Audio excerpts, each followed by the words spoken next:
শাসকের আরো অনেকটাই অস্বস্তি বাড়লো? দেখুন, আমি এখনো পর্যন্ত জহর সরকারের পদত্যাগ পত্রটা দেখিনি।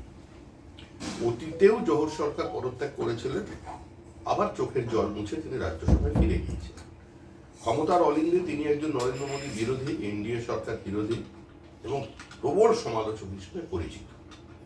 কিন্তু আজ যদি বিবেকের দংশনে কিংবা অন্তরাত্মার আহ্বানে সাড়া দিয়ে তিনি এই ঘটনা প্রবাহে, এই দ্রোহকালে পদত্যাগ করে থাকেন, তাহলে পশ্চিমবঙ্গের মানুষ তাকে অভিনন্দন জানাবে।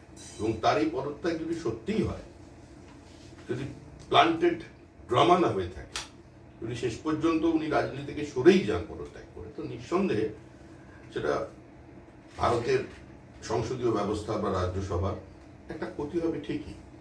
কিন্তু এই বিশেষ মুহূর্তে তার পদত্যাগ ইঙ্গিতবাহী এ কারণেই যে সেটা রাজ্যের মুখ্যমন্ত্রীর পদত্যাগের দাবিকে আরো জোরদার করবে। কিন্তু একটা কথা বলছেন যে না চালে বিশ্বাস নেই, কারণ আপনারা জহর সরকারের এই ধরনের পদক্ষেপে এর আগেও বলছি তো, যে আগেও উনি পদত্যাগ করেছেন এবং পদত্যাগ করবার পরে চোখের জলে মুছে আবার রাজ্যসভায় গিয়ে নরেন্দ্র মোদীকে প্রবল আক্রমণ শুরু করে দিয়েছেন।